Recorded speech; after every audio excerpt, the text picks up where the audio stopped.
Welcome and thank you for coming to today's session. Today we're going to talk about the extended attack surface and how organizations can manage it in the age of digital transformation, and how intelligence can play an important part of managing your risk. I'm Steve Ginty. I'm the Director of Threat Intelligence and Threat Intelligence Strategy at RiskIQ, now a fully owned subsidiary of Microsoft. And today I'm going to be your guide through this topic. A little bit about me. My background is as an analyst, so I spent a lot of time digging through RiskIQ data, understanding threat actors and vulnerabilities that these threat actors leverage. I am the co-founder of RiskIQ's Passive Total platform, which is a threat investigation tool that allows analysts to understand the bad actors targeting their organizations. And I have about 12 years in the industry focused on cybercrime and nation-state activity. So with that said, what's our agenda for today? So I'm going to kind of start with covering the broad kind of threat landscape. What are organizations up against? What are the attacks and vulnerabilities they're seeing? And how we can use attack surface intelligence and visibility into our attack surface to effectively manage this threat environment. We're going to talk through what an attack surface is. What do we consider an organization's external attack surface? We're going to discuss how attack surface intelligence can help that organization manage it more effectively.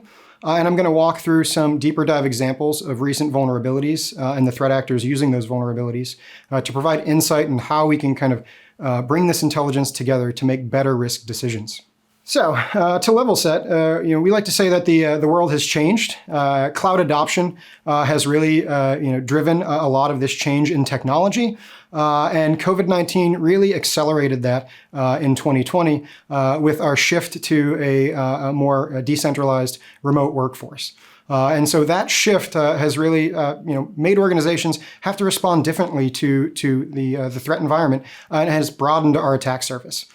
So we went from kind of centralized, offices to a very broad ecosystem of decentralized workplaces, and we had to stand up a lot of infrastructure to manage that evolving decentralized workplace. And so that has led to a broadening of the attack surface.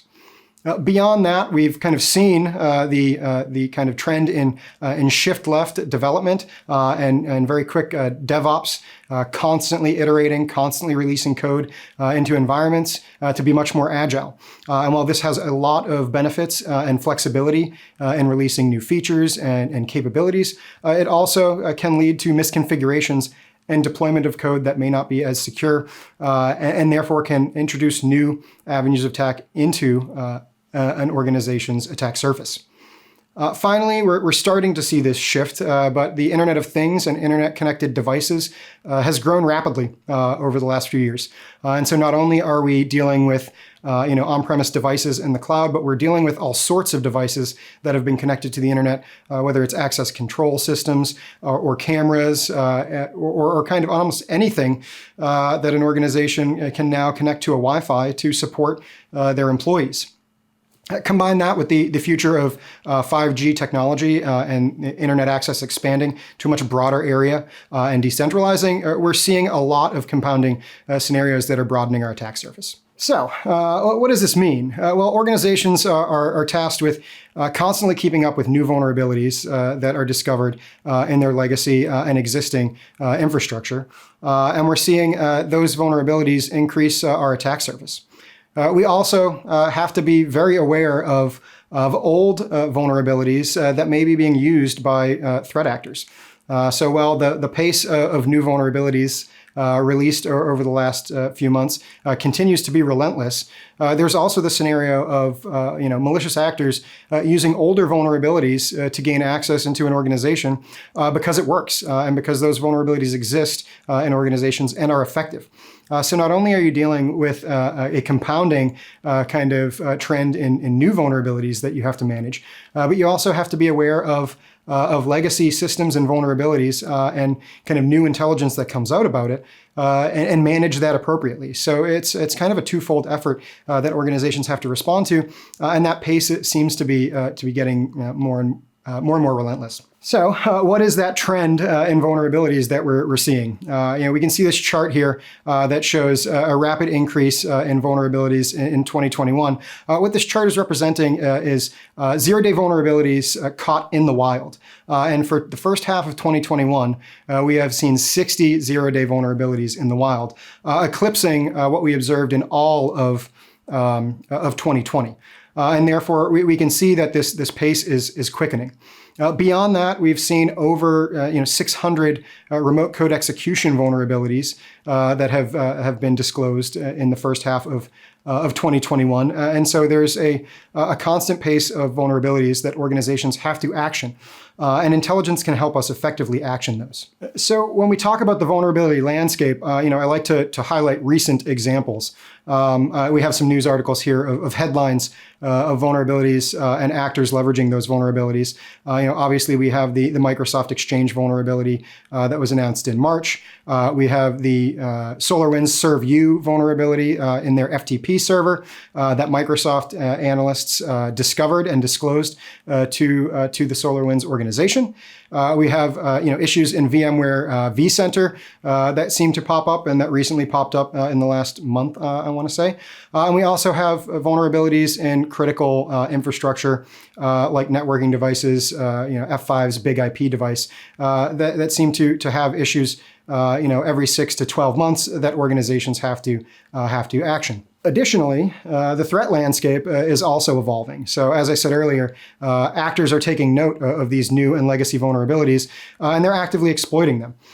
So we have, from earlier this year, the Acelion FTP vulnerability, which impacted Shell Oil.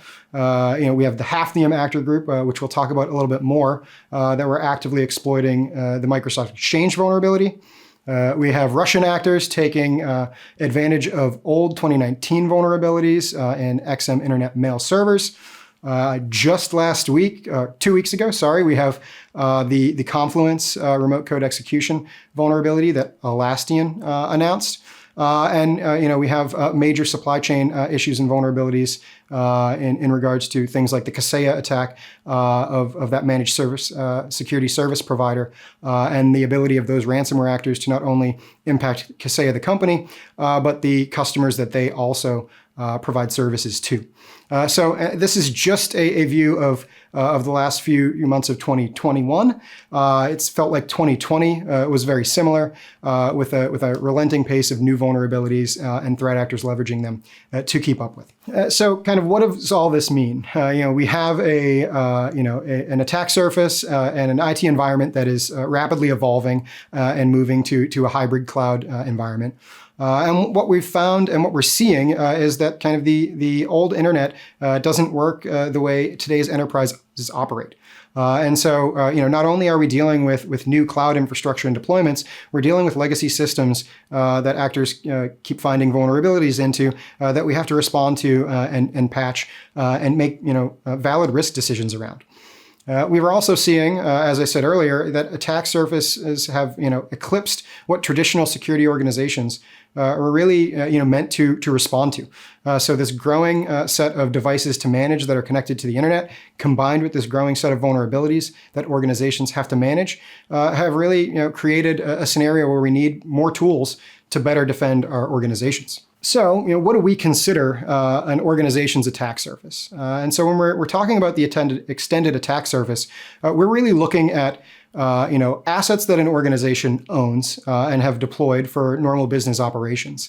These are things that you're actively managing and keeping up with, and they can be anything from servers for VPN connections to desktops to really any type of equipment that you've put out to service your employees. But this can also include websites, domains, IP space where you're running critical services for other business functions. It also includes what we like to call shadow IT or orphan IT. These are things that have been stood up by organizations and maybe forgotten about or not properly managed or inventoried that can provide an avenue of attack into your organization because you don't know they exist and therefore you can't keep them up to date with the appropriate security patches. Or maybe you've had an M&A activity of another company, and there's significant infrastructure to absorb. Maybe you're not aware of all of the technologies that they're running, and therefore it can provide a visibility gap in your attack surface. The final piece we like to talk about when we're discussing an attack surface is kind of rogue factors and rogue elements. And these are kind of malicious actors who may be impersonating your organization, your brand, in order to gain credentials or information from your customer base or your employees to eventually gain access to your environment or to gain financially from access to banking accounts or other information systems. So how do we start to think about attack surface intelligence and how do we start to operationalize it? So I think what's key with attack surface intelligence really is the visibility piece. You can't respond effectively to this new changing threat environment and vulnerability environment if you don't have visibility into the things that are operating and connected to the internet. You can't answer questions very quickly from your C-level suite around this new and evolving threat environment if you don't have visibility into your attack surface. But beyond that even, you need to really understand what is running on that attack surface and who may be interested in leveraging vulnerabilities in that attack surface in order to gain access into your environment. So it's really that combination of visibility and understanding what and who may be targeting those systems in order to make better risk decisions. And you can see here we have the pyramid of pain. Most organizations are interested in starting off in understanding hash values, and then IP addresses that actors may use, domains, host names, tactics, techniques, procedures, tools. And as you go up that pyramid, the challenge is harder, and it gets tougher to start to fingerprint those things and to identify them for actor groups. And we like to think of attack surface intelligence and visibility as really a TTP. If we understand the vulnerabilities that an actor group is leveraging, or that a group of actors, like ransomware actors, commonly leverage, we can make better decisions about how we prioritize patching in our environment and how we go about defending it. So what would that visibility look like? Well, you can see here I have a screenshot of RiskIQ's Illuminate platform.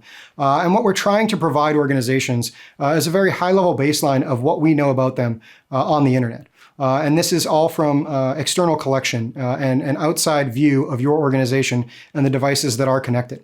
So we're providing a baseline of IP space, hosts, domains, web properties, the technologies that are running on those web properties, the services that may be running on those IP addresses.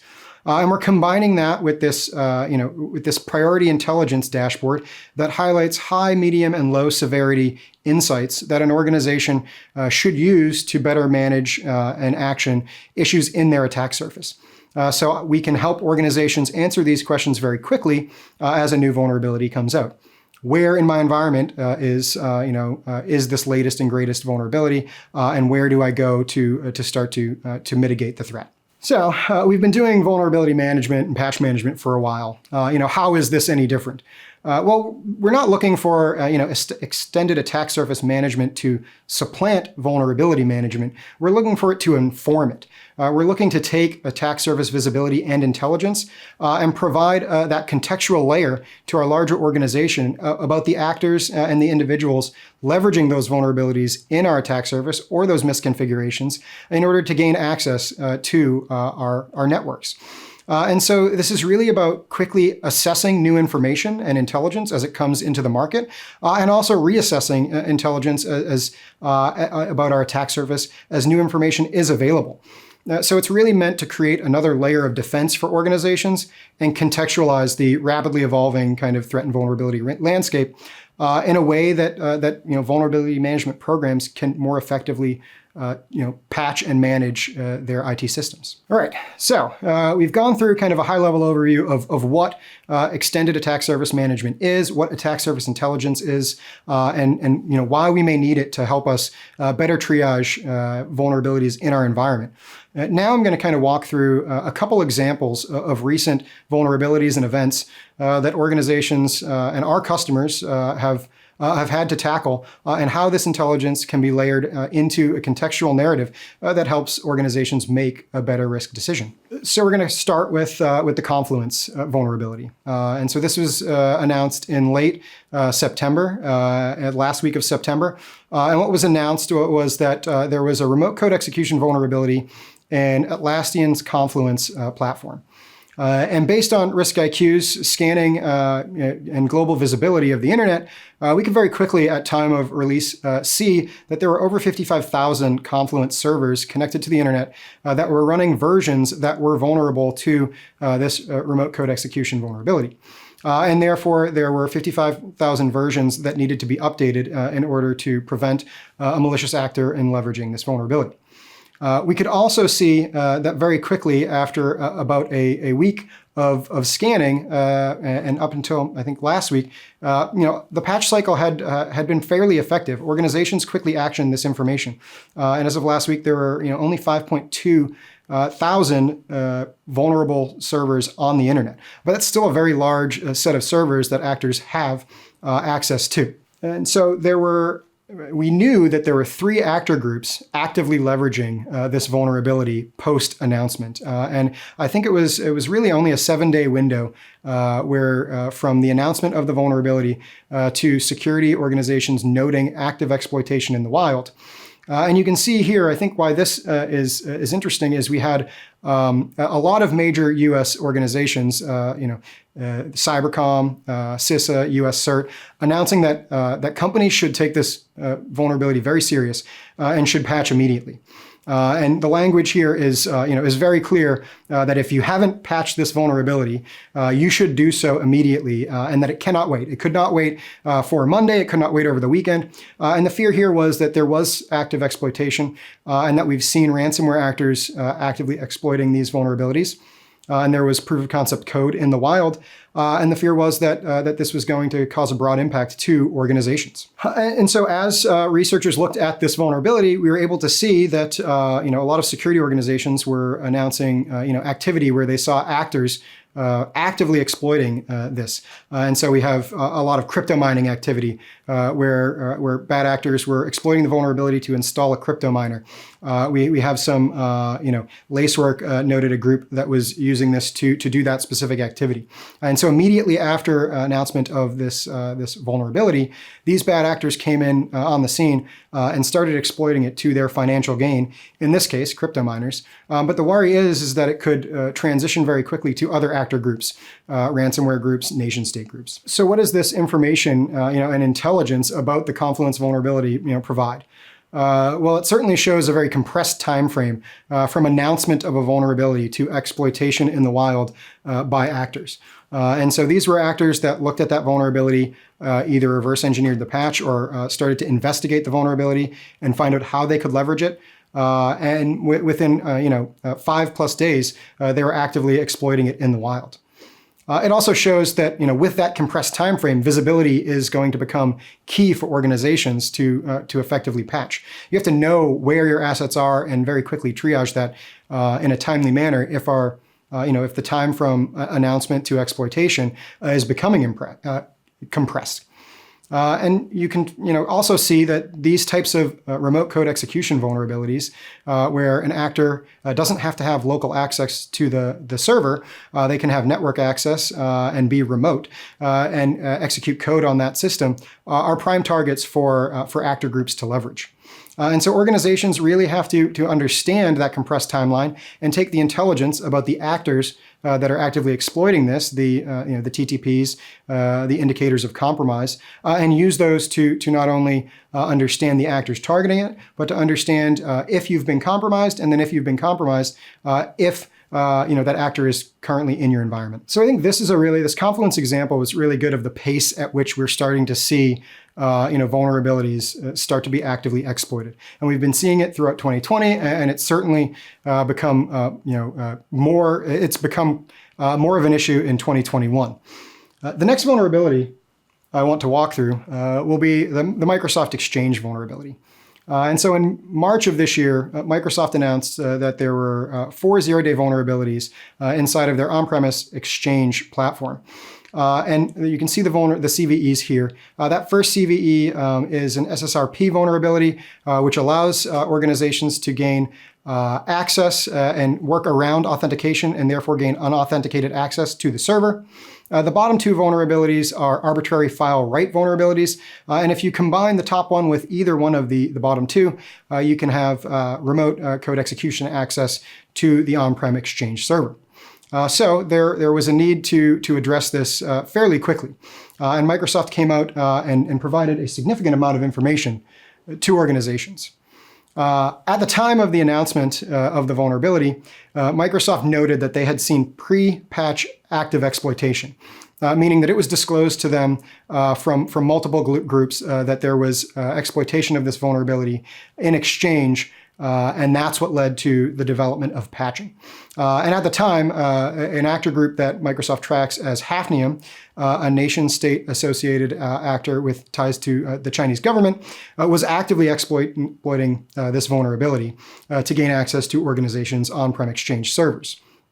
This did not impact cloud environments, and Microsoft released a significant amount of information about the actor group as they announced this patch cycle to get this intelligence into the hands of organizations so they could effectively operationalize it. What we saw was these actors were using the vulnerability to deploy web shells to the compromised servers so that they could maintain persistence to that box and then move laterally within an organization. Additionally, security company ESET noted that they had observed over 10 additional actor groups leveraging the vulnerability, all with some sorts of ties to Chinese nation-state activity. Similar to what we just talked about in Confluence, outside of that nation-state activity that was seen pre-patch exploiting the vulnerability, we also saw post-exploitation rise very quickly, and ransomware groups got into the game by about March 11th. And so not only were we seeing activity with nation-state groups, we were seeing ransomware groups. Microsoft identified DearCry. We saw Revel ransomware actor groups, all leveraging this vulnerability very quickly to target organizations. So to summarize kind of the global visibility that RiskIQ had on this, there were 4 vulnerabilities in these Exchange servers. If you look at the corpus of Exchange servers as we scan the internet, there are about 400,000 Exchange servers online. And of those 400,000, at the time of active exploitation, there were roughly 90,000 servers still impacted by this vulnerability. And to Microsoft's credit, they released a significant amount of patches to draw this number down as rapidly as possible. And they released tools to ensure that organizations could apply this patch and hotfix via one click. And so I think it was on the order of 30 different patches for systems that were, were old and out of support that were released over, the week between announcement of this vulnerability and the following week where they were doing this process of getting new patches out. And so we saw that activity, significantly drop down to about 30,000 servers from that 90,000 server rate within, 2 weeks. And as of last week, there were still roughly 11,000 servers connected to the internet that were still vulnerable to these 0 days. So what does this tell us? I think global visibility in this case is key. You can understand the impact at a broad level. It also allows organizations to effectively respond, as Microsoft did, by releasing additional patches and tools to help organizations defend against this new vulnerability. It's also clear that situational awareness and understanding of where these assets live is also key.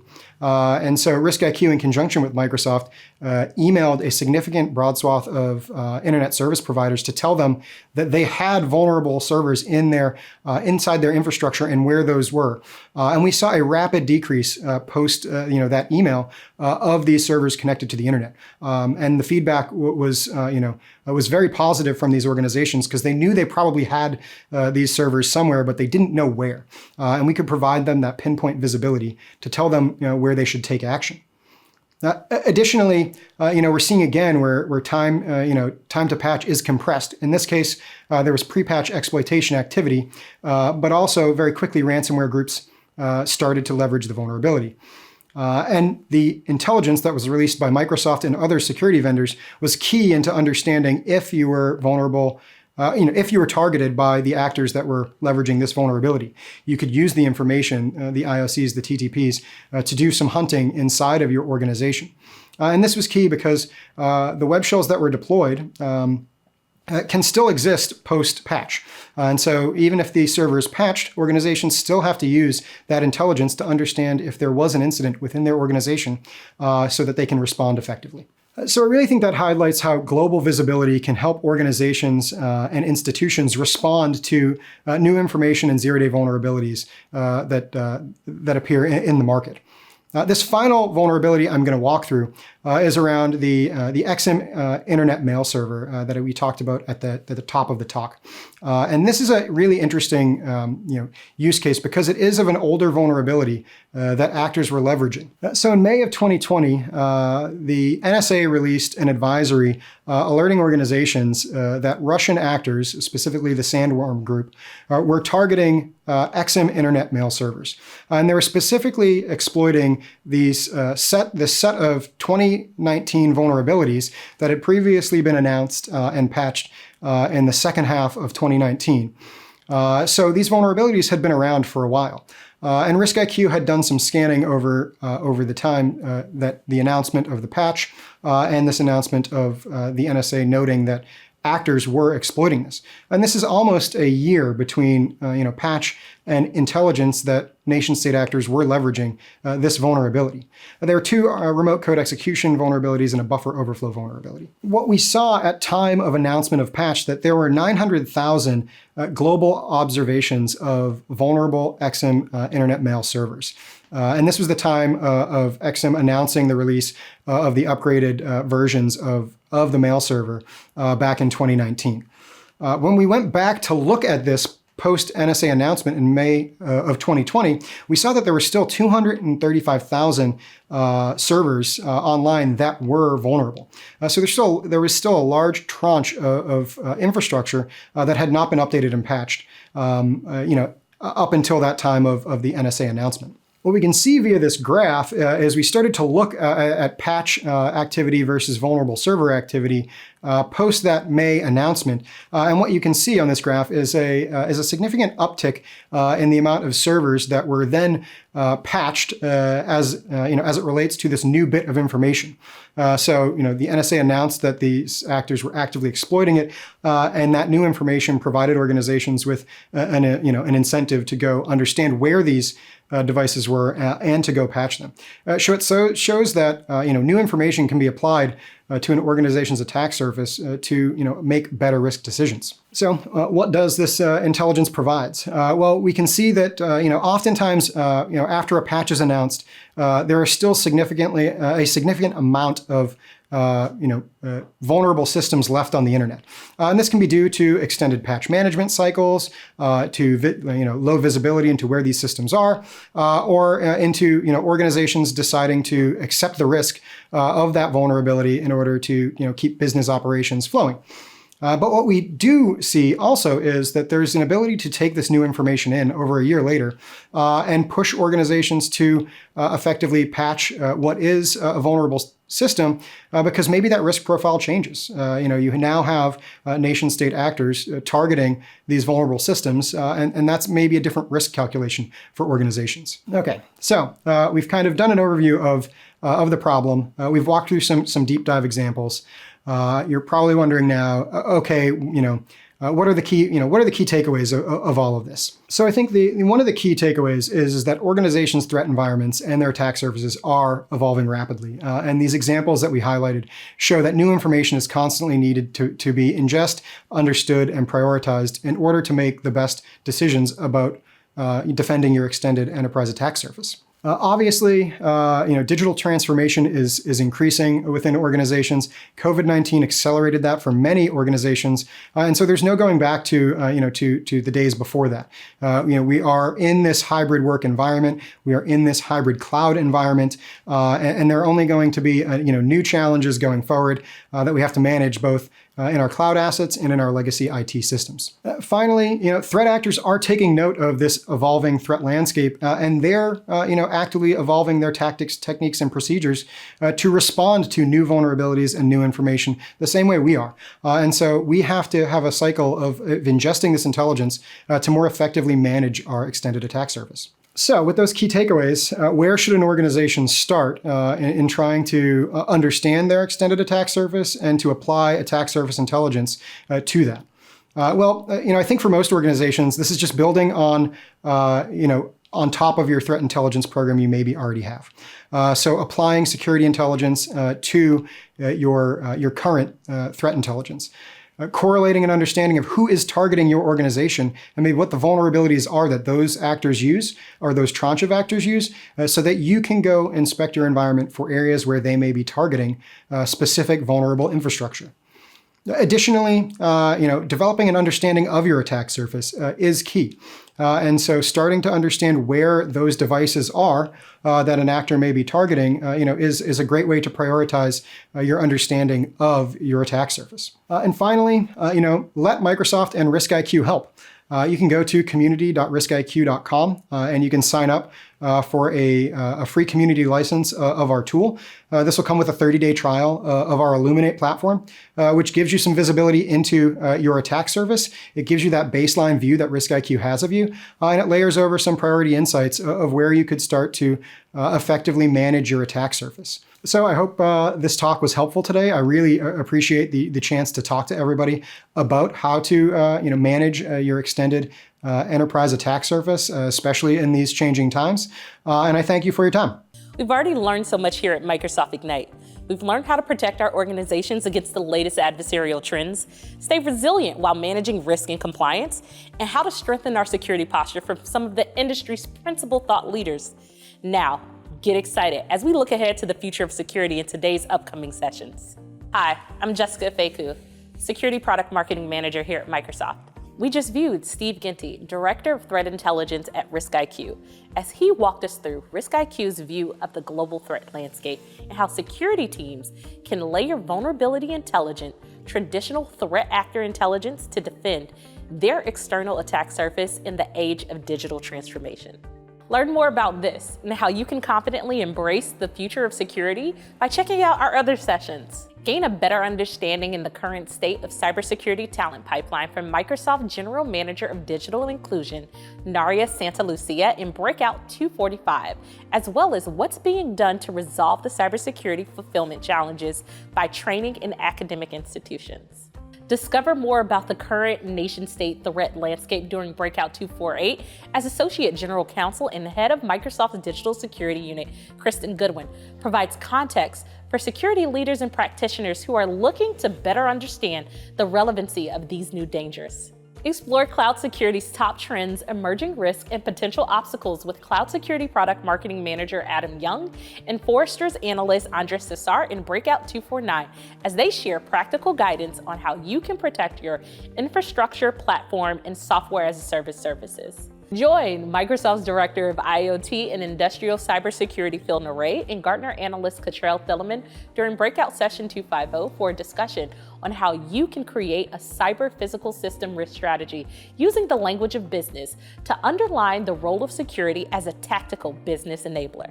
And you won't want to miss this discussion with Microsoft Principal Program Manager Aaron Miyake, Principal Engineering Program Manager Glenn Coletta, and Senior Program Manager Maud Teja-Venetia, joined by Carnegie Mellon's Dan Costa on a discussion about the unique challenges of insider risk and how to build an effective insider risk management program to meet these needs. Do you have any questions about anything you've heard in today's sessions? Ask us in the chat. Join us with live subject matter experts that are available during every session. If you can't make a session, don't worry, we've got you covered. Everything's available on demand at aka.ms/msignite21_security/on-demand. For the latest on what's happening in Microsoft security, visit us on the web at www.microsoft.com/security or follow us on social at MSFT Security on Twitter and Microsoft Security on LinkedIn. Thank you so much for joining us at Microsoft Ignite.